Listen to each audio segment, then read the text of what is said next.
Boa noite a todos, mais uma vez começando pontualmente, dessa vez 19h30, para falar sobre hérnia abdominal. Se você não assistiu essa aula ao vivo, você tem a oportunidade de assisti-la na íntegra no nosso Instagram. Se você não for aluno, essa aula ficará por um dia. E se você for nosso aluno, essa aula ficará disponível para ti por todo o tempo que você tem acesso à plataforma Eduz. Ou seja, se você começou há pouco, tem um ano aí para você assisti-la quantas vezes você quiser. Lembrando que nós vamos abordar dois aspectos técnicos assim distintos sobre a hérnia, que primeiro é quando ela se torna incapacitante e o segundo ponto é quando há nexo de causalidade ou concausalidade com o trabalho. Essas são as principais discussões necessárias para você fazer um bom laudo pericial.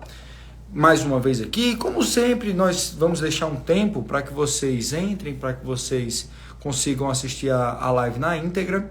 E o som, a imagem, está tudo direitinho, vocês conseguem me ouvir com facilidade. Tem algo que eu possa melhorar para que você aprenda melhor essa live. Boa noite aqui, deixa eu ver se tem algum conhecido já. Deixa eu ver. Ainda acho que nenhum aluno entrou, ou algum aluno entrou. Não sei. Mas então, vamos lá. Isso daqui, esse assunto, hérnia abdominal, é algo que é muito discutido. Foi algo que aconteceu, uma discussão que foi voluntária num grupo de alunos, eu não sei, acho que foi 5 ou 6, se eu não me engano, que levantou esse assunto como sendo algo importante e queria que eu fizesse algum tipo de discussão. Achei melhor fazê-lo em formato de aula. E aí eu fiz até aquela votação lá que eu falaria de câncer ou de hérnia, ganhou hérnia, então, e ganhou no Instagram, então por isso nós faremos através do Instagram. Aqui tem algumas vantagens que você consegue fazer algo mais dinâmico, vocês conseguem deixar algumas perguntas, pessoas que não são alunos conseguem participar, mas a grande vantagem do material quando é exclusivo é que eu consigo realmente deixar alguns detalhes periciais de investigação que eu não posso fazer aqui, uma vez que nem todos que nos assistem são médicos e eu não posso fazer uma cartilha de simulação, mas e lá também eu tenho o recurso do PowerPoint, apesar daqui eu conseguir já colocar num formato de imagem, que você consegue também ter um recurso visual legal, mas lá eu tenho um PowerPoint, eu tenho um pouco mais facilidade para conversar com vocês sobre isso. Boa noite, Bruninha Barros, tudo bom? Petman também, eu lembro dela. Doutor Almir falou comigo hoje, ele indicou um aluno para a turma 10, muito obrigado pela indicação, é sinal que você... Eu acho que está gostando do treinamento, pelo menos eu me esforço bastante, e todo mundo é prova aqui que eu realmente me esforço bastante para que vocês gostem. Deixa eu ver se tem mais algum conhecido aqui. Eu sempre demoro 5 minutos para que vocês tenham a oportunidade de assistir a aula na sua íntegra, porque muitas vezes você tem que sair, você precisa resolver alguma coisa, você precisa jantar, você precisa ir a um plantão, falar com algum colega, e você tem a oportunidade de assistir a parte da aula que você não assistiu no próprio Instagram, que nós deixaremos essa aula gravada no feed até amanhã, mas a partir de amanhã ela ficará exclusiva para quem é aluno TPMed. Dr. João Paulo é um bom médico que participa bastante aqui, se eu não me engano ele é de Maceió, bastante participativo nas nossas lives, não só na minha, mas também as dos outros professores. Fique à vontade para ter qualquer questionamento sobre isso. Mais um minutinho aqui para que nós possamos começar a aula, o assunto propriamente dito, que é hérnia abdominal. É algo bastante frequente, é algo que você possivelmente já informalmente já deve ter conversado com algum paciente sobre as limitações impostas por a existência de uma hérnia, o risco de uma hérnia, e isso é muito legal que você tenha segurança na sua conclusão. Doutor Moisés, que bom que você está por aqui, é um prazer revê-lo. Doutor Yudi também, olha, eu tenho um prazer aqui de ter, assim, não são meus alunos, até porque eu não sou responsável por toda essa formação médica deles, mas eu tenho muita honra de ter participado em alguma forma ali, de desenvolver algum tipo de conhecimento do Dr. Moisés e Dr. Yudi. Dr. Yudi é um médico do trabalho excelente, me ajuda bastante, mandando alguns artigos para que nós possamos discutir cientificamente. O Dr. Moisés também é um excelente médico e um excelente perito que faz perícia previdenciária lá em Maceió. Antes de começar a aula, só vou dar um lembrete aqui para quem não é nosso aluno ainda, que na próxima semana, nos dias 6, 7 e 8, que são terça, quarta e quinta, nós teremos a Semana do Perito Médico em Ação, um evento completamente online e gratuito, onde eu apresentarei os conceitos básicos da perícia médica e judicial. E eu já vou adiantar aqui como será dividido. O primeiro dia, na terça-feira, eu falarei sobre a perícia judicial, as dúvidas mais comuns, como faz, o que precisa fazer, quanto ganha, como ganha. Na quarta-feira, nós convidaremos alguns alunos para que vocês falem sobre as dificuldades que encontraram no início do treinamento, das dificuldades que encontraram no início do trabalho pericial, como é que estão. E aí é algo que eu, por exemplo, tem 24 pessoas aí que é ao vivo, alguns são alunos, e aí vocês podem conversar comigo. Nós não vamos fazer convite a ninguém, é algo completamente voluntário. E quem quiser participar, participa para a gente bater um papo sobre a prática pericial de quem é aluno no TPMed, as dificuldades encontradas e como nós conseguimos ajudar a vencer essas dificuldades. Doutor Wagner, boa noite, meu amigo. Também é um ótimo perito que aí me acompanhou lá em Aracaju, num fellowship. Se eu não me engano, foi um dia só, eu acho. Só foi um dia, uma quinta-feira que ele me acompanhou. E na quinta-feira eu falarei sobre o TPMed, porque muitas vezes vocês nos perguntam alguns detalhes, a gente informa, mas aí eu vou fazer uma aula explicando as particularidades da turma 10 e como ela vai funcionar. Basicamente é isso, é dessa maneira que é dividida a Semana do Perito Médico em Ação, mas já temos 7 minutos e vamos começar a aula em si. Eu vou pegar alguns recursos, vamos dar o nosso depoimento. Pronto, muito obrigado, doutor Wagner. Então marca aí na sua agenda, na próxima quarta-feira, no feriado de 7 de setembro, você que é um militar, você vai dar essa ajudinha aqui, falando para os não alunos como é que você começou a fazer perícia. Eu vou colocar alguns recursos visuais aqui, para que vocês tenham referência literária que nós vamos discutir. Primeiro ponto que eu vou discutir para você. Quando uma hérnia se torna incapacitante. Existem algumas referências literárias nacionais e internacionais que cursam sobre esse tema. Diego, você não vai falar sobre a etiogenia da hérnia, o que é uma hérnia direta, uma hérnia indireta, uma hérnia abdominal, uma hérnia inguinal, você não vai separar, lembrar isso pra gente? Não é nosso papel fazer isso aqui. O que o TPMed faz é uma discussão da conduta médico-pericial. O conhecimento básico sobre a doença é algo que você precisa já vir com ele. Se você não tem uma memória, se não é algo do seu hábito, por exemplo, discutir sobre hérnia, o que eu recomendo é que você pegue lá o material do Medicurso, do Medicel, do médico, de qualquer outra coisa que você faça, para que você fez, ou então um livrinho que você tem, dá uma revisão ali na etiogenia, mas o que é muito relevante, você não precisa ser especialista em cirurgia geral para você saber fazer a conduta em hérnia. Você não precisa saber tratar uma hérnia assim, na prática, fazer uma cirurgia para você dar a conduta médico-pericial. Por quê? Porque isso já é muito estabelecido na literatura nacional e internacional quando ela se torna incapacitante. E aí eu vou colocar as principais referências nacionais e vamos comentar sobre elas. De antemão, dificilmente uma hérnia se torna incapacitante. Como assim, Diego? Como você pode falar isso? Uma pessoa com uma hérnia gigante, aquela hérnia grandona, irredutível, uma hérnia que é muito grandona, mesmo assim ele não é incapaz. Mesmo assim, ele não é incapaz na grande maioria das vezes. E é assim que se discute nacional e internacionalmente. Existem alguns pontos básicos que você precisa considerar, mas, via de regra, você não vai apontar incapacidade para um portador de hérnia. Ah, Diego, mas ele se queixa, ele diz que toda vez que faz esforço, que tem uma pressão intra-abdominal ali, alguma coisa que ele tem que pegar um peso na cabeça, que ele tem que fazer uma focinha, dói, a hérnia fica extrusa e isso incomoda e o torna incapaz. Isso pode acontecer? Olha, eu vou discutir a partir da literatura sobre cada detalhe disso daí. Mas de antemão, se você já quiser saber o resumo da ópera, Muito raramente uma hérnia se torna incapaz pela sua existência.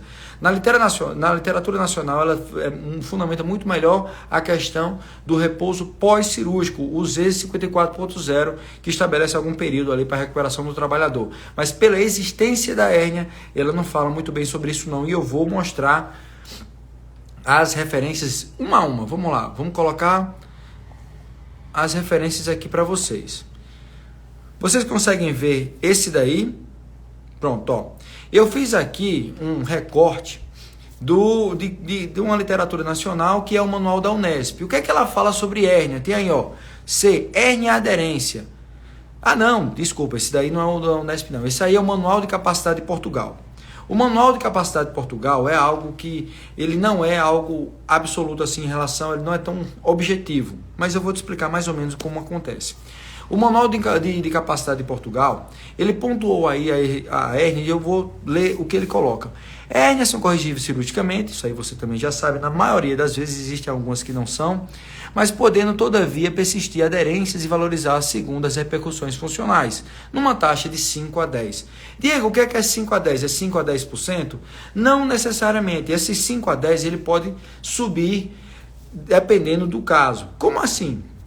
O Manual de Capacidade de Portugal, ele pontua um valor básico, que é esse de 5 a 10, mas ele pode ser multiplicado, por exemplo, por 1,5, dependendo da profissão, da idade e de alguns outros aspectos.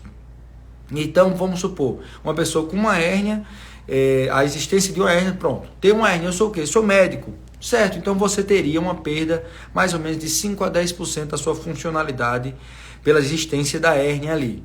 Ok, mas se você for, por exemplo, um estoquista, que você coloca peso na cabeça, você tem uma carga axial ali para você vencer, esse valor poderia ser multiplicado por 1,5. Isso aí ele explicita em outro momento do livro, do manual, e aí você, ao invés de ser 5 a 10, você teria ali de 1,5, você teria ali um 7,5 a 15. Olha, isso daí é relevante? É relevante, mas o que acontece se você for pontuar em relação à funcionalidade? Você lembra da escala de funcionalidade Ferraz? Um dos principais pontos que nós discutimos é que um trabalhador, para ser considerado capaz, ele não precisa ter 100% da sua capacidade preservada. Se ele tiver perto disso, ou então algo parecido ali, 80%, 90%, 70%, na maioria das vezes ele é uma pessoa capaz de trabalhar. E aí, o que acontece? Se você tem uma perda de função de 5 a 10%, dificilmente você vai apontar que esse trabalhador é inválido. Se você conseguir multiplicar isso aí por 1,5, vamos supor, o máximo seria 15% de perda de funcionalidade. Mesmo assim, não seria algo que você chamaria a atenção de algo muito limitante para esse trabalhador. Essa é uma referência apontada, é uma referência internacional, mas como ela está em língua portuguesa, ela tem validade legal e pode ser argumentado no Brasil dentro do seu laudo pericial. Coloquei aqui o Manual de Capacidade de Portugal para começar essa discussão. Vocês entenderam o que é que ele aponta?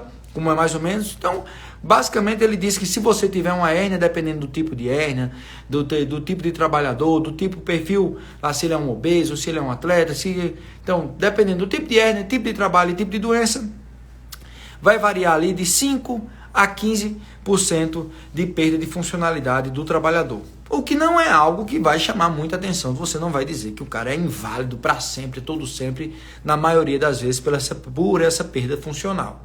Vocês entenderam qual é o orientado no Manual de Capacidade de Portugal? Tem alguma dúvida sobre isso? Que eu vou passar para outra referência.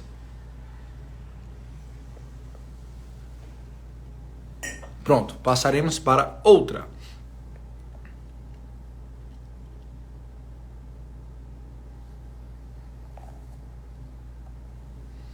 Pronto, aqui já é o manual da Unesp, que é um dos principais manuais que temos no Brasil, com maior fundamentação científica e também mais completo. Ele dá um banho no manual do INSS e ele é muitas vezes usado pelos manuais estaduais como referência para você se guiar no período de afastamento de um trabalhador. Ele é muito mais objetivo, E por ser muito mais objetivo, ele é mais falho, porque ele não dá uma variação, tipo, ele deixa tudo igual. Um trabalhador com a hérnia grandona é parecido com a hérnia pequenininha, que é com um trabalhador que trabalha no escritório, é parecido com um trabalhador que é um estivador. Então, por isso, ele não separa, é mais objetivo, mas ele também é mais falho. Mas você deve sempre lembrar da existência dele para você apontar um período de afastamento, uma vez que ele tem grandes referências literárias para fundamentar a sua sugestão. E aí o Manual da Unesp, o que é que ela fala quando você vai para o capítulo de digestivo, do aparelho digestório? O que é que ele fala sobre hérnia? Tem ali, ó, se você for ler direitinho, herniorrafia, herniorrafia, herniorrafia, herniorrafia. Todos ele faz referência a afastamento pós-cirúrgico. Lembra ali, ó, que ele colocou herniorrafia mais Z54.0. Diego, o que é Z54.0? É o repouso pós-cirúrgico.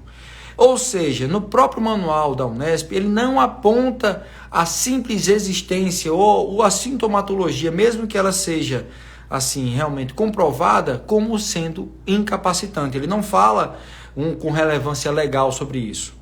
Vê. Ah, Diego, então nenhuma hérnia é incapacitante. Não é isso. É o que eu estou falando aqui, explicitando o que tem no manual da Unesp, que talvez seja o principal manual de referência de período de afastamento de trabalho do Brasil. O manual da Unesp fala ali, ó. Então vamos lá. Uma hérnia inguinal, o cara operou, uma hérnia inguinal que foi aberta ali. Vamos lá. Foi quanto tempo? 30 dias. Certo. Um íngano escrotal, também 30. Uma umbilical, 15 dias. E deixa eu ver, um epigástrico, ele coloca 20 dias. Então, ele dá uma base para você fazer. Diego, mas essa base, ela pode ser mudada? Claro, e deve. Você não deve ser algo... Isso não é algo rígido. Você não vai... Por exemplo, se o cara colocou uma tela, a hérnia era gigante, ele é um trabalhador braçal, não só em relação à rurícula, a pescador, mas um estivador, por exemplo, trabalha com peso na cabeça, a pressão mitral abdominal é importante, você pode apresentar e sugerir um período de afastamento maior e tem essa liberdade referida também no manual da Unesp, mas ele não explicita quando comenta cada um, o que é uma falha técnica, mas talvez eu faça um manual aí. Eu estou fazendo um livro, eu acredito que eu vou tecer alguns comentários sobre isso aí nele também. Deixa eu ver que tem algumas dúvidas aqui. Doutor Wagner, doutor Diego, esses valores não seria pós-cirúrgico? Não, lá ele não coloca pós-cirúrgico no manual de capacidade, ele não coloca pós-cirúrgico necessariamente, até porque ele não coloca período de dias, ele coloca perda funcional. Quando ele coloca de 5 a 10, mas sim uma perda funcional, ele coloca proporcionalmente uma perda funcional do trabalhador. A discussão lá não é de tempo de afastamento, mas sim de perda funcional. É algo que é complementar aqui com o manual da Unesp. Ok? Edith Monielli colocou uma interrogação. Não entendi. Qual foi o questionamento? Tem um questionamento aqui? Não entendi. Mas... Doutor João, se a hérnia complicar, ele faz referência de quanto tempo deve afastar? Normalmente isso é explicitado pelo médico assistente. Para você ter um afastamento maior do que o habitual, precisa haver alguma complicação ou intercorrência. E se isso for explicitado no conteúdo do laudo do médico, vamos supor, ele teve que reabordar, houve um estrangulamento, houve alguma coisa, você pode justificar em razão disso um aumento do tempo de afastamento. É isso que você deve fazer. Aqui não é algo taxativo, você não está preso à sugestão do manual da Unesp, mas é algo que você tem que ter como referência. Porque você não vai chegar lá e dizer, toda a hérnia que eu não tenho, eu boto 3 meses. Por que tu coloca 3 meses se o manual diz que é 1 mês? Mas essa daqui complicou. Então se essa complicou, você pode colocar os 3 meses. Mas o habitual é não se afastar muito do período apontado na literatura. É por isso que existe a literatura, para você usar como referência. Para se não vira o eu acho. Ok? Com entender o manual da Unesp, alguma dúvida sobre ele?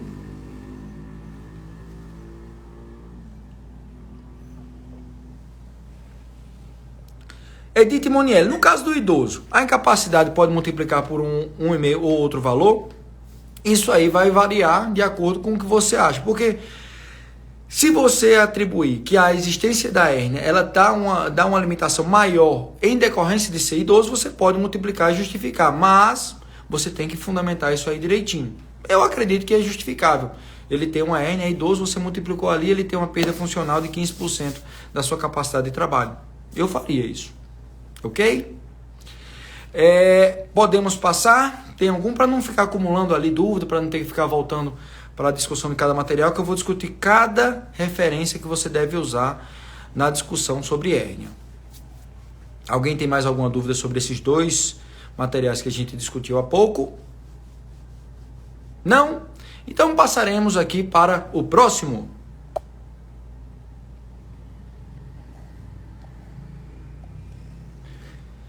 Esse daqui já é mais completo. Deixa eu te explicar. Esse aqui é o AMA, que é um guia de deficiente. Em inglês, isso aqui é uma literatura internacional.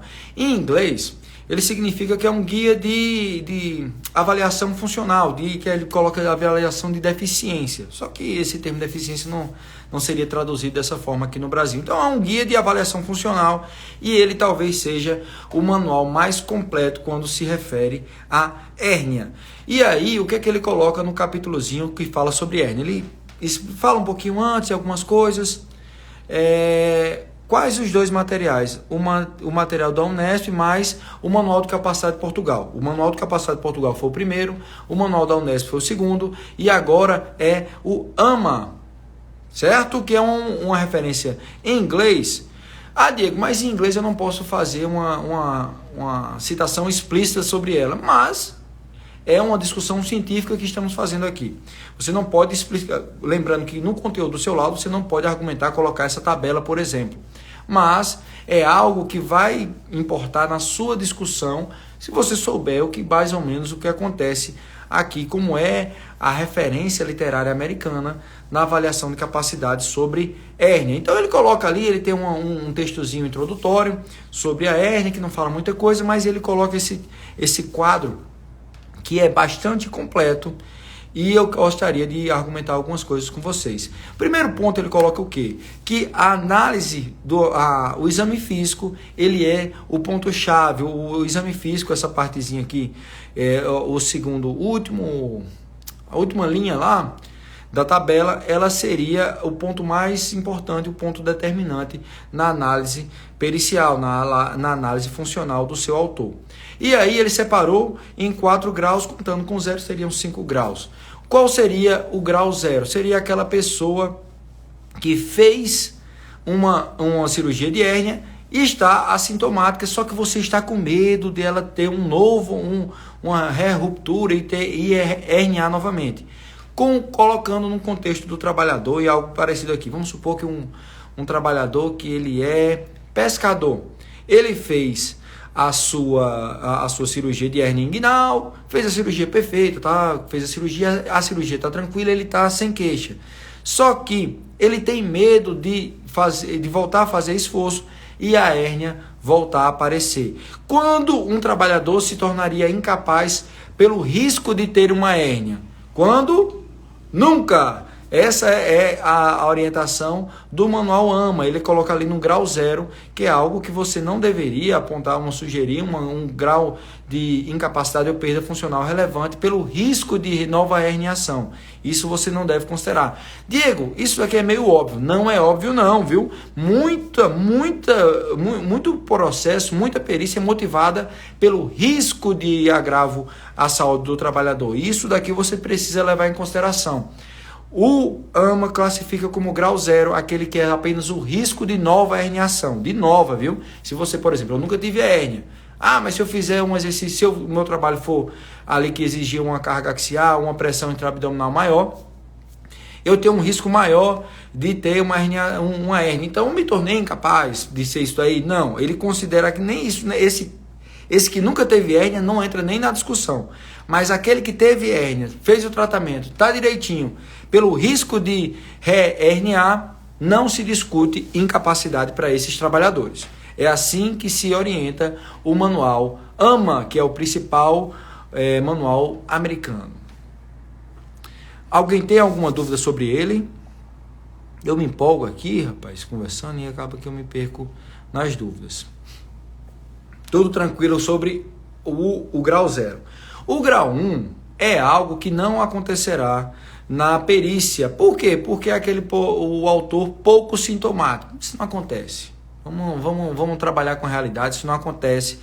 O autor que vai te procurar na perícia, seja judicial, seja qual for, ele vai dizer que qualquer coisa que faz, ele vai em casa, se ele pegar um jarro, se ele pegar o filho dele, dói. E então esse pessoal que é pouco sintomático, não acontece perícia, não precisa nem discutir sobre ele, e também ele não vai ser incapacitante e não vai ser limitante. Doutor João Paulo pergunta aqui: doutor Diego, como saber se a hérnia surgiu antes ou depois ou após o tipo de função que ele exerce? Tipo de trabalho pegando peso, isso aí é através do histórico documental médico dele. Se você vamos supor que ele trabalha 10 anos na empresa e ele teve um atendimento há 4 anos, mostrando que ele teve hérnia e o médico disse que a hérnia surgiu logo, você não tem sinais de cronicidade em relação à existência de hérnia. Não tem, não é como o esqueleto apenicular, por exemplo, que você tem sinais que mostram cronicidade. Na hérnia não tem isso. Você vai avaliar através dos documentos juntados. Ok? Então a classe 1 não existe. Em perícia não existe, ela colocou aí porque tem que colocar, mas você nunca vai colocar ninguém na classe 1 aí, porque você nunca vai chegar para um cara na perícia e vai dizer: você tem hérnia? Tenho, doutor. Ela incomoda? Eventualmente. Nunca. Esqueça que isso nunca vai acontecer. Então vamos partir para a classe 2. Na classe 2 já é aquele que é sintomático frequentemente. Então é aquele cara que tem a hérnia e ela está ali e ela é sintomática. Aí o que acontece? No próprio manual, ele coloca que a perda funcional, deixa eu pescar aqui, é de 7 a 13%. Isso muda um pouco do trabalhador, de alguns aspectos em que envolve, por exemplo, se ele é fumante, se ele é obeso, se ele é sedentário, e ele considera isso daí como aspectos que você pode aumentar ou diminuir a perda funcional do trabalhador. E aí então a existência de uma hérnia sintomática frequentemente, que é o que acontece normalmente, ele vai apontar uma perda funcional de quanto? De 7 a 13%. Veja que ela é muito parecida com a perda funcional sugerida no Manual de Capacidade de Portugal. Por quê? Porque a literatura ela não vai divergir muito. Se ela é fundamentada, ela não vai divergir tanto. Ou seja, na maior parte das vezes, você vai sugerir que houve uma perda funcional de 7 a 13% e que ela não é incapacitante. E essa hérnia é aquela que reduz, o cara vai lá, faz um focinho, tossiu, a hérnia sai, a pessoa bota para dentro e está ali algo que acontece. Na classe 3 já é algo que tem uma dificuldade maior de redução, que ela é mais sintomática e tem um risco maior. Ou seja, também você envolve ali trabalhadores que têm uma exigência maior em relação à pressão intraabdominal. E aí ele coloca uma perda funcional de 16 a 22% e a classe 4, que seria aquelas... Eu queria até comentar com vocês, se tiver algum cirurgião aqui, que são aquelas cirurgias, são as hérnias que não são tratáveis cirurgicamente. Que tipo de hérnia que não pode tratar cirurgicamente? Eu não conheço. Alguma que não pode tratar. Então ele coloca como a 4. Então, na maior parte das vezes, você vai colocar como classe 3 ou 4, e aí vai variar de 7, ele coloca ali aquelas mais graves, aquelas bem complicadas, com 22% de perda funcional pela existência da hérnia. É algo que complementa, é algo que dialoga muito mais com a referência do Manual de Capacidade de Portugal, e é complementar com o Manual da Unesp sobre tempo de afastamento, que um fala de tempo de afastamento e outro de perda funcional enquanto existe a hérnia. Dr. Cleiton, opa, boa noite, tem alguém com alguma dúvida? Acredito que nem perguntou algo sobre isso.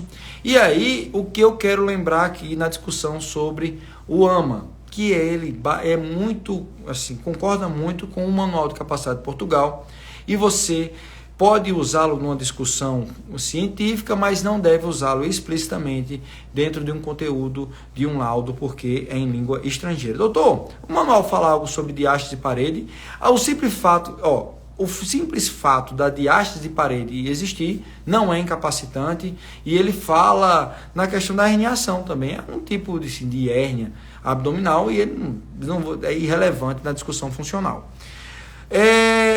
Dr. Wagner colocou, sim, então não seria um risco pela doença, mas sim um risco clínico que ele não pode fazer uma cirurgia. E aí ele iria para a classe 4, entendi. Não pensei dessa forma. Então ele colocaria, vamos supor aqui o exemplo que o Dr.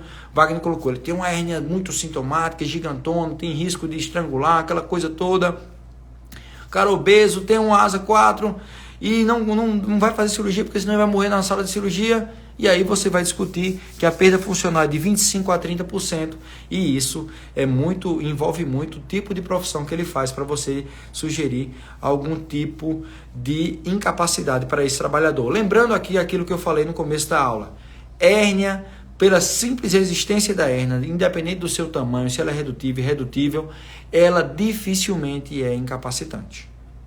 Esse é o resumo da ópera. Normalmente ela vai ter uma perda, o trabalhador tem uma perda funcional de 7 a 15% da sua capacidade de trabalho, o que não o torna incapaz. É relevante? Tecnicamente, legalmente não é relevante. Tem uma perda funcional, mas ela não o impede de trabalhar, mesmo como repositor de alguma coisa pesada, coloca peso na cabeça, ele pode trabalhar. Essa é a orientação da literatura nacional e internacional. Diego, mas eu acho que vai incomodar. Se você encontrar uma literatura que aponte que ele se torna incapaz porque ele faz isso, eu gostaria muito de discutir com você, porque eu não encontrei nenhuma para bater essas que são bem relevantes e são guias mundiais. Entenderam aqui sobre isso? Essa é a literatura que eu separei para discutir capacidade e a discussão. Isso é muito útil na discussão previdenciária, que é a mais comum no Brasil. Ou seja, se você atender um autor que afirma a incapacidade pela existência da hérnia, muito raramente ela vai se tornar incapacitante. Quando ela vai se tornar mais relevante, de 25% a 30% de perda funcional, mas aqueles caras que são realmente exceção. Um cara que tem um asa 4, uma hérnia gigante, o contexto clínico é bem complicado, e aí você pode sugerir incapacidade. Mas pela existência da hérnia, independente do seu tamanho, independente de ser redutível ou irredutível, ela não é incapacitante para o trabalhador, independente da sua profissão. Ok? Entenderam? Alguém tem alguma dúvida sobre isso? Que eu quero passar agora para um tema até um pouco mais polêmico, que é a discussão de causalidade e concausalidade em relação ao trabalho e hérnia abdominal.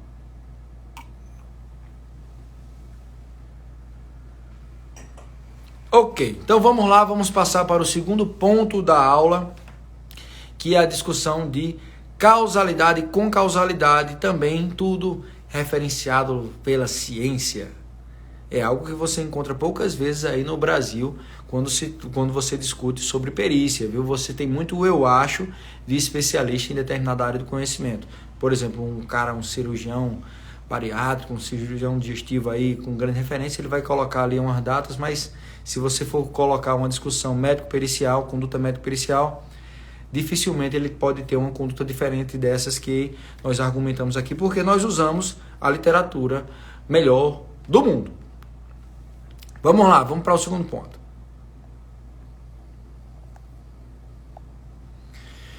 Coloquei aqui uma discussão que foi uma revisão que foi feita. Não, essa daqui não foi a revisão não. Isso aqui foi um estudo transverso que pegou vários trabalhadores e comparou a população que tinha hérnia, que não tinha hérnia, que trabalhava em determinados locais. E aí ele se perguntou: a existência da hérnia é uma condição associada ao trabalho? Sim ou não? Juliana, tem como disponibilizar a bibliografia na área do aluno? Claro, eu vou fazer o seguinte: tudo que eu usei hoje aqui, eu vou mandar no grupo do aluno. Todas as referências, todos os manuais, acho que foram 5 ou 6. Vou mandar todos, se alguém tiver interesse de estudá-los mais profundamente, vocês podem fazê-lo sem problema bom. É até bom que vocês tenham referência para argumentar no futuro. Mas vamos lá. Esse artigo, que foi um estudo transverso, ele comparou as populações de trabalhadores e analisou sobre a existência e surgimento de hérnia enquanto trabalhava.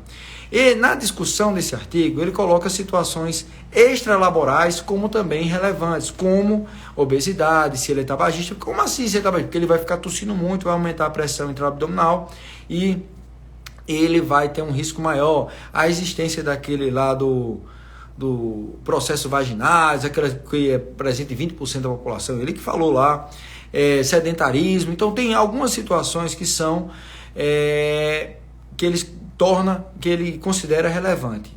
Qual é o resumo desse estudo aí?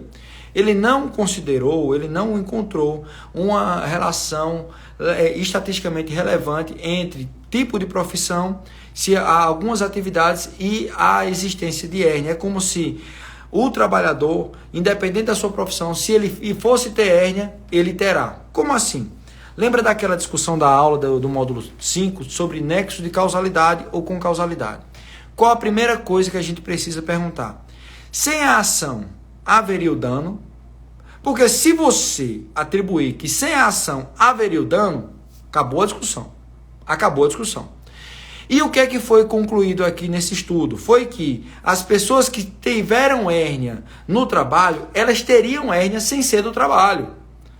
E as populações que foram mais encontradas, por exemplo, a população que ele encontrou aqui, que teve estatisticamente maior relevância, é a galera da estoquista. O pessoal lá do supermarket, que fazia reposição de estoque, aquela coisa, ele colocou que legalmente era relevante. Mas aí você pegar situações o que ele poderia justificar, por exemplo, normalmente o estoquista ele é homem, e aí estatisticamente o homem tem mais hérnia, e aí acaba que ele colocou que as situações não ocupacionais, eles eram determinantes não a ocupacional. Ou seja, a pessoa que teve a hérnia no trabalho, ela teria a hérnia, se mesmo que não trabalhasse naquele ofício, ela teria a hérnia durante a sua vida em algum momento.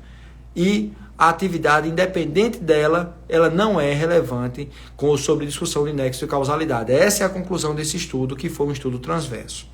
Ele atribui os riscos, os diversos fatores de risco como determinante e não o ocupacional como sendo determinante. Ah, Diego, mas eu lembro que a etiogenia da hérnia, uma pressão intraabdominal, aumenta a chance de herniar.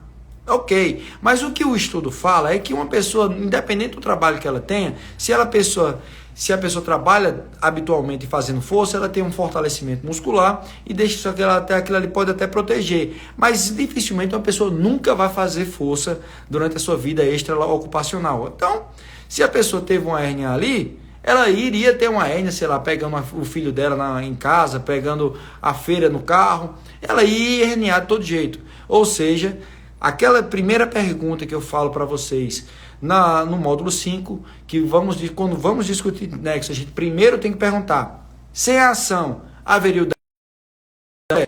Eita, daqui a pouco vai descarregar meu celular, eu vou ter que pegar o carregador. Vou pegar aqui rapidinho. Rapidinho.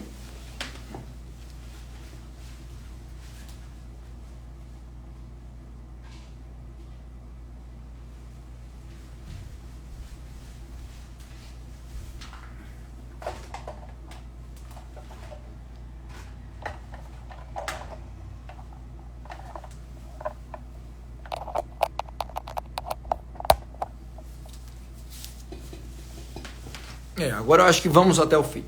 Está carregando, olha.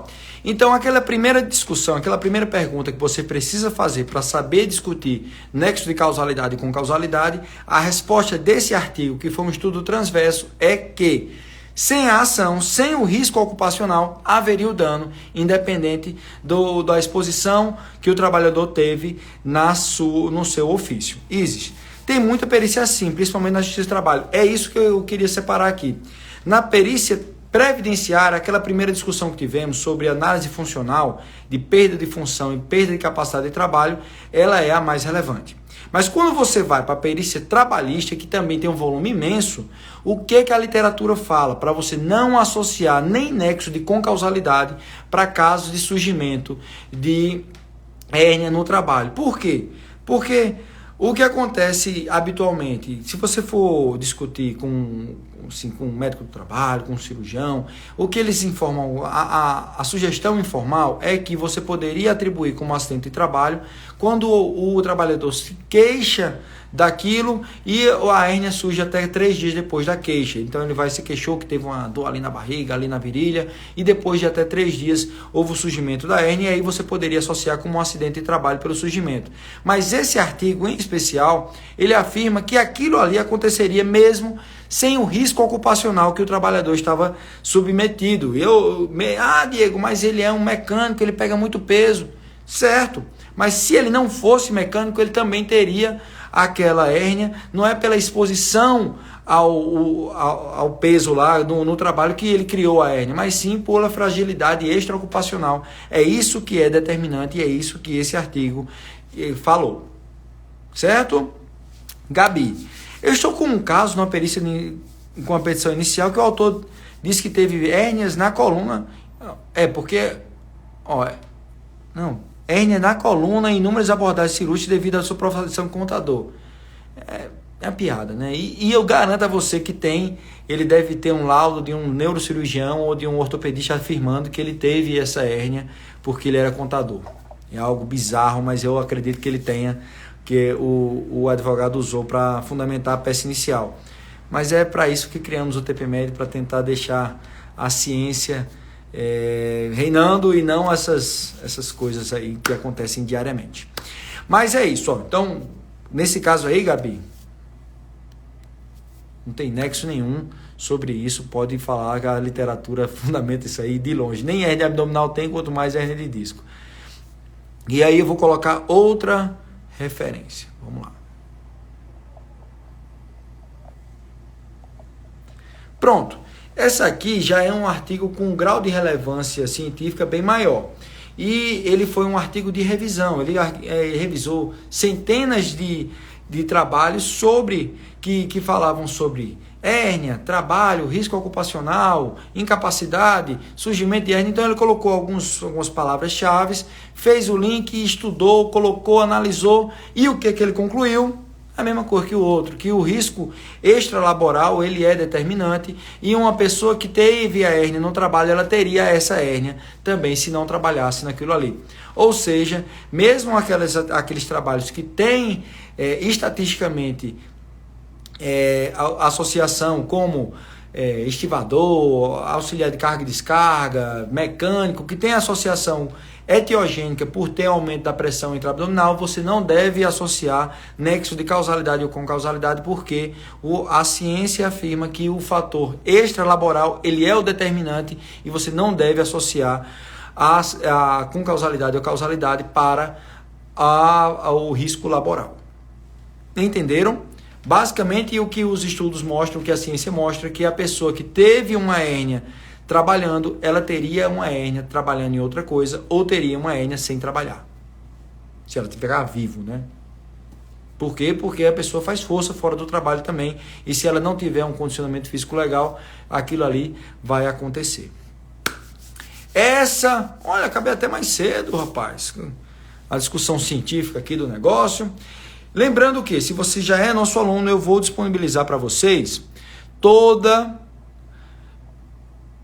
pelo nexo olha, porque você ainda não é nosso aluno, doutora Luciana. Olha, eu fiz um clube de revistas sobre o nexo técnico epidemiológico, e eu acredito que deve ser uma das principais aulas que você deve ver antes de fazer perícia trabalhista, porque eu faço uma revisão científica sobre a validade do nexo técnico epidemiológico, uma análise crítica no clube de revista, e você não deve se guiar através dela. Existe até critério legal, científico e técnico que a análise pericial ela é soberana e não precisa ficar refém do que é falado no nexo técnico epidemiológico. Em resumo, esqueça que ele existe. Doutor João Paulo, hérnia incisional seria um agravante para dar mais dias de afastamento?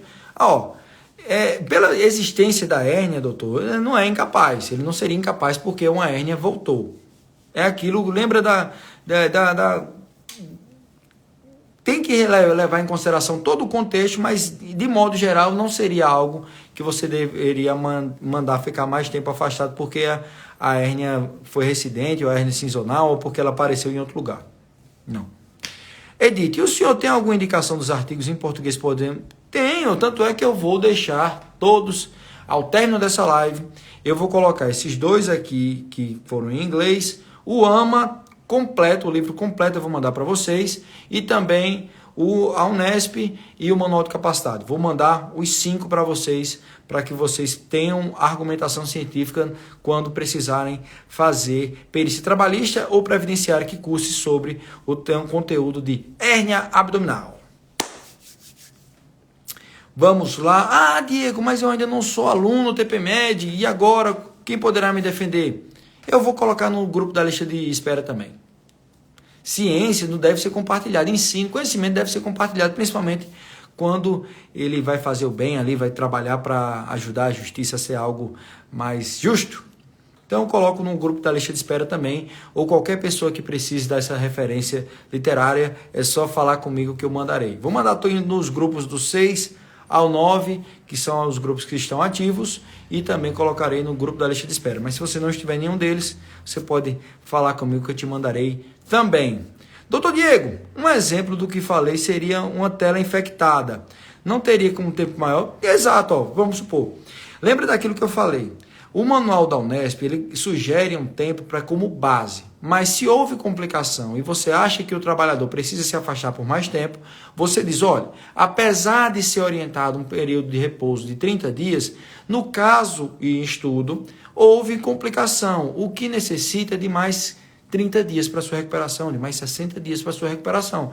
E aí você tem a referência literária e você argumentou cientificamente para dizer por que você fugiu da recomendação do livro. Ele dá essa margem. Se houve complicação, você pode mudar. Ali é uma base, você não precisa ficar fixo a ela, mas é porque não pode fugir tanto assim na maior parte das vezes. Estatisticamente, é para você ficar mais perto daquilo ali do que distante.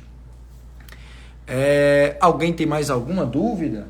É importante que vocês participem, que tirem dúvida, porque isso acontece quase que diariamente quando você faz perícia trabalhista e previdenciária. Esse volume é imenso e todo mundo tem que saber fazer isso. É o feijão com arroz da perícia, você fazer esse tipo de perícia e você, em resumo, ser desfavorável ali à parte autora nas duas situações, tanto quando tentam associar com o risco ocupacional, quanto quando tentam atribuir uma incapacidade por um longo período pela existência de hérnia.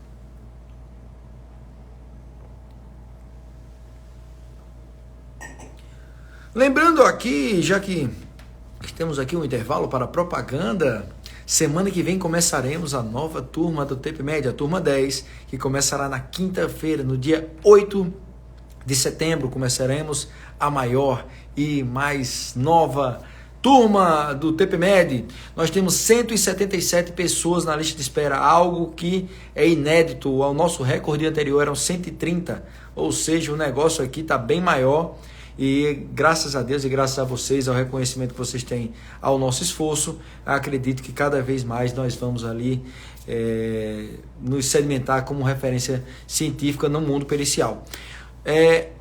Doutor, e quando ela encarcera? Quando ela encarcera é urgência clínica, ele vai ter que fazer a cirurgia dele lá, ele não vai para perícia com a bichinha encarcerada, não. Ele vai ter que tratar esse negócio. Doutor João, durante a perícia, você faz o exame físico da hérnia com manobra de Valsalva, coloca... Olha, lembra daquilo ali, não é algo muito relevante. Você vai lá ver a hérnia, normalmente a hérnia está lá, normalmente ela é redutível, algumas vezes não, ela reduz e volta, mas o que acontece? A simples existência da hérnia não é algo determinante. Como tem no manual AMA, o exame físico é determinante, você tem que fazer lá o exame.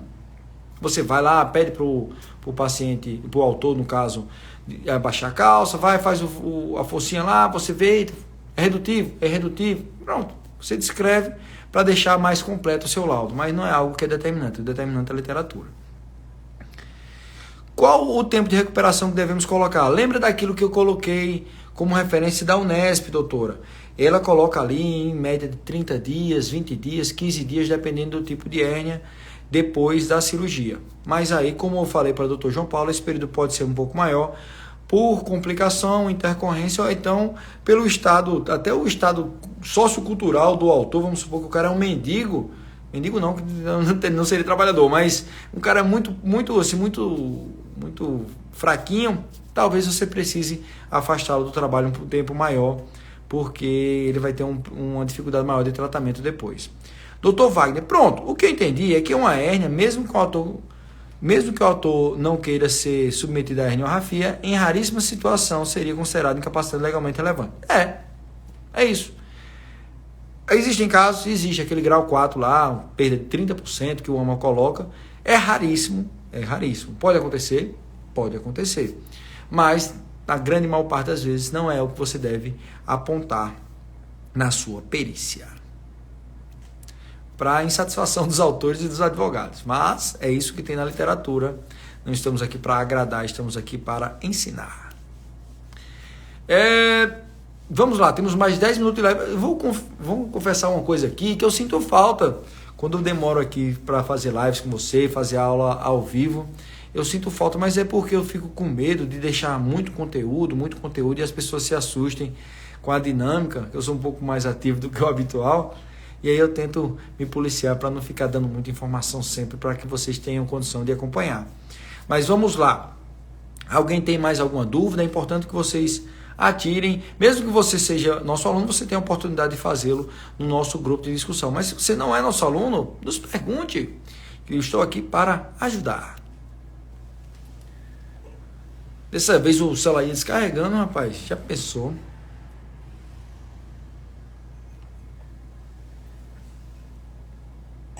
Agora lembrando, eu coloquei uma postagem hoje sobre o desafio TPMed. O que basicamente é o desafio TPMed? Se você fizer parte da turma 10, eu garanto para você o seguinte: se você achar que existe algum treinamento em perícia melhor do que o TPMed, eu vou te devolver todo o seu dinheiro da sua inscrição até 15 dias depois da execução da sua inscrição. Como assim? Você comprou o TPMed, fez uma pós-graduação, fez uma residência, fez uma especialização, e depois de 15 dias você disse: Diego, aquela especialização é melhor do que o seu TPMed. Quero meu dinheiro de volta. Eu devolvo todo. E outra, eu vou até ter prejuízo, que eu vou pagar a taxa do site do meu bolso, mas eu faço sem problema nenhum. Porque eu garanto que a qualidade do TPMed é algo diferente do que é encontrado no mercado. Então, o desafio do TPMed é o seguinte: se você já fez qualquer treinamento no mercado, seja online, seja presencial, qualquer um, e você achar que o TPMed não é mais prático, útil e realmente se importa com você, eu te devolvo todo o seu dinheiro até 15 dias depois da sua inscrição. Nós já fizemos isso 4 vezes e nenhum aluno pediu o seu dinheiro de volta. Que bom que eu não tive esse prejuízo. Mas vamos lá, doutor João Paulo. Se for hepatopatia com ascite volumosa, tiver uma hérnia, aí olha, o negócio, o caboclo ter com uma ascite, com hepatopatia, o negócio já não está muito bom para ele em relação à importância, à relevância clínica. Quando a gente fala sobre hepatopatia, tem a referência do Manual de Clínica Médica do próprio INSS. Ele cursa sobre isso daí. Ele fala sobre quando uma hepatopatia ela se torna incapacitante. E aí você é outra referência legal e é outra discussão. Ele pode se tornar incapaz não pela existência da hérnia, mas sim pela disfunção hepática que apresenta, que causa grandes repercussões clínicas algumas vezes.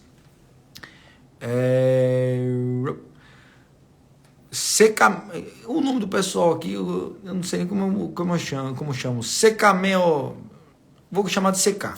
O senhor já teve que pedir para traduzir alguma literatura por não ter em português? Não entendi muito bem como faz. Olha, você pode contratar um tradutor juramentado. Existe uma lista na própria justiça que você vai trabalhar de tradutores juramentados cadastrados naquela vara. E aí você vai para um lá e diz: meu filho, traduz esse artigo aqui. Já tive que fazer sim. E aí você paga um valor para ele.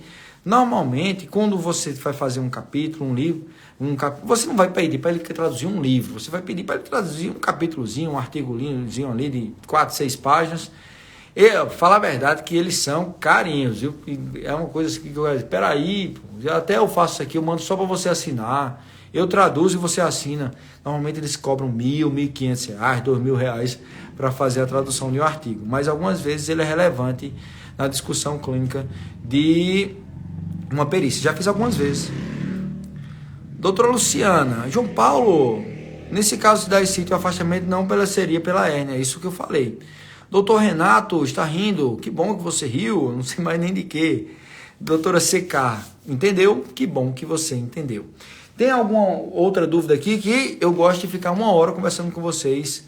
Eu sou um pouco carente aqui, eu gosto de responder as dúvidas, é uma oportunidade boa de debater e que vocês realmente fiquem com o conhecimento sobre determinado assunto bem consolidado ali.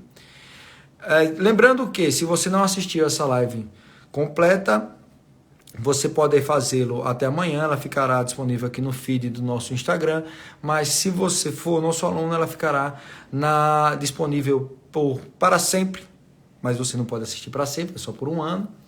Ela ficará disponível na nossa plataforma no módulo extra 1 de lives.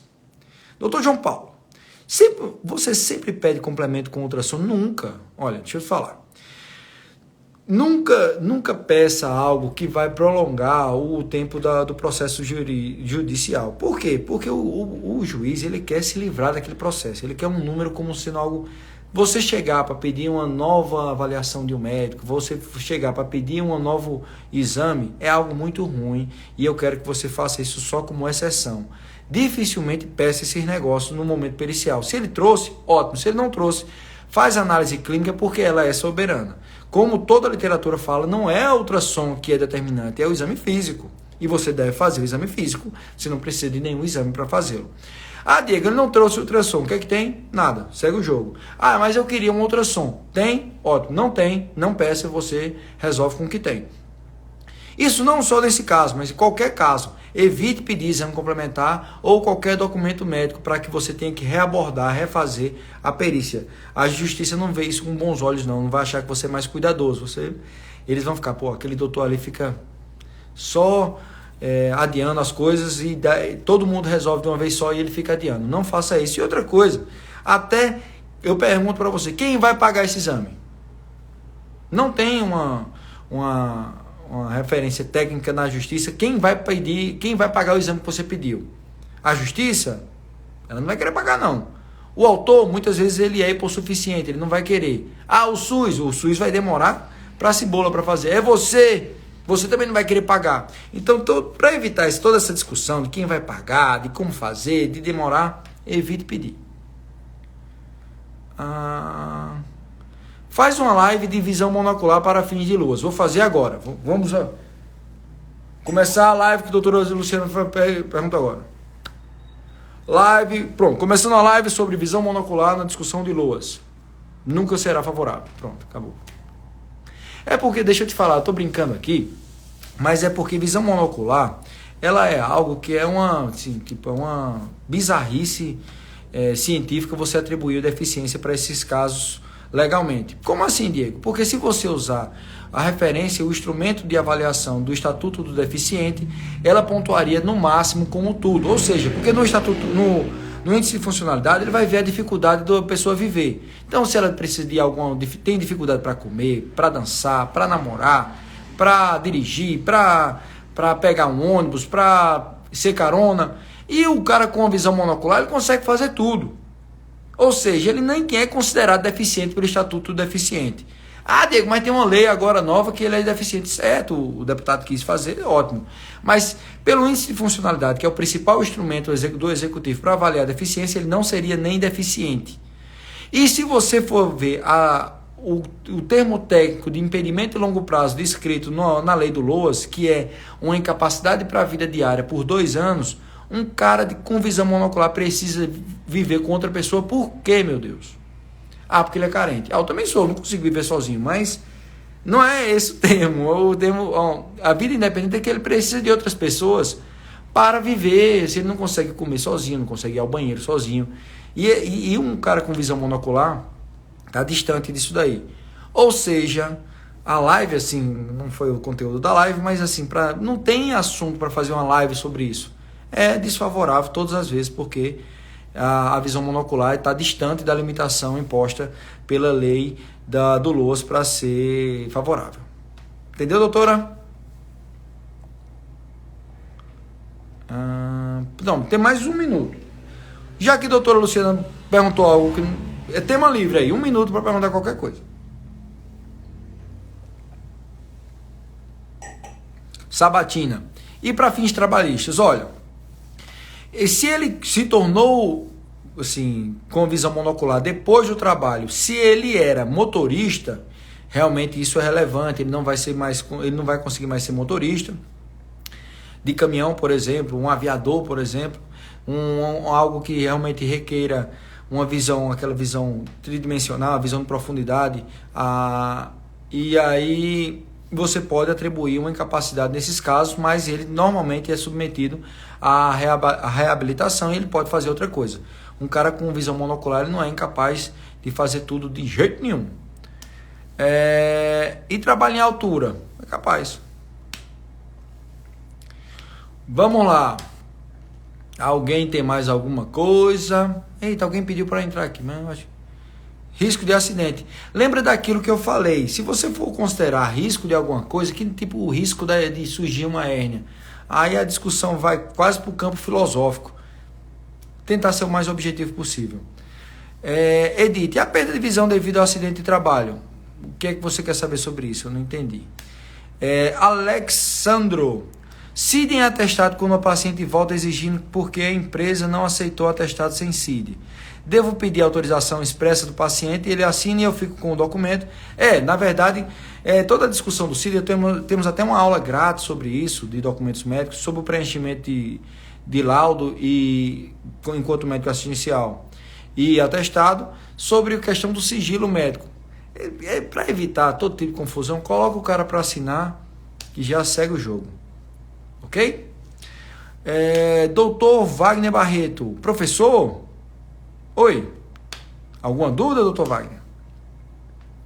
Se houver dúvida, pode fazê-la. Já temos aí mais 1 minuto, mas eu não consegui entender. E aí, doutor Wagner, completa a sua dúvida aí, que eu não entendi não. Professor, monocular. Eu não entendi. Monocular o quê? O que tem? Quer discutir o que sobre isso? Ok. Pronto. Então, encerraremos a live de hoje, que foi uma live que teve o conteúdo principal, uma discussão técnica sobre a existência da hérnia abdominal e quando ela se tornaria incapacitante e quando ela seria referida como algo causada pelo trabalho, ou algo com causalidade com o trabalho. Deixa eu ver aqui. Professor, com visão monocular seria capaz? É isso. Eu não falei que seria capaz? Edith, e a perda de visão devido ao acidente de trabalho, como trauma, podemos determinar? Olha, aí tem a questão do CID, da CAT. Se tiver CAT, se tiver algo assim relacionado, é algo que você deve considerar sim. Outra coisa, não é todo CAT que é determinante não, principalmente aquelas CAT feitas pelo próprio paciente, pelo sindicato. Agora, quando é a empresa que faz, o médico, aí a gente já torna algo que precisa realmente ser melhor interpretado. Mas aí, se houve um acidente de trabalho que causou uma perda de visão monocular do autor, você deve considerar. Se teve um trauma e tem nexo. Ele não teria a perda de visão monocular se ele não tivesse tido esse acidente no trabalho. É o que a gente chama de nexo individual. Nexo técnico individual. Ok. Alguém tem mais alguma dúvida? Entendemos aqui? Boa noite, pessoal.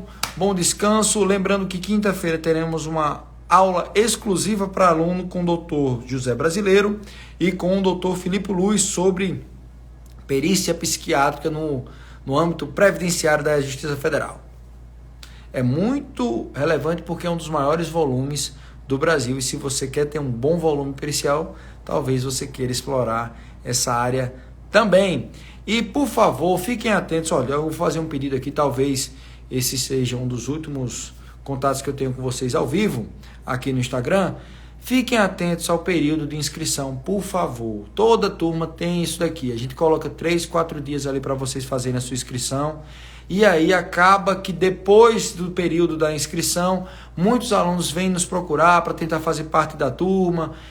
Infelizmente, a gente não pode ficar abrindo exceção para todo mundo. E aí, por favor, se você quer fazer parte do treinamento, se você quer explorar o mundo, o mercado de trabalho do perícia judicial, quer ganhar qualidade de vida, quer deixar sua hora de trabalho mais rentável e quer fazer principalmente tudo isso de maneira tecnicamente adequada, referenciado pela literatura, fica atento que a partir de quinta-feira a gente vai abrir as inscrições e tem uma grande chance de até sábado ou domingo a gente já encerrar. Por favor, bota isso na agenda, coloca ali no seu celular, manda o esposo lembrar, manda a esposa lembrar, porque muitas vezes vocês passam uma semana, doutor, corre da vida, esqueci, e acaba que fica bem deselegante para a gente dizer que não pode mais fazer parte do treinamento.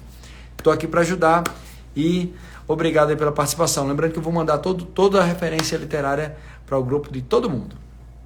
Tchau, tchau.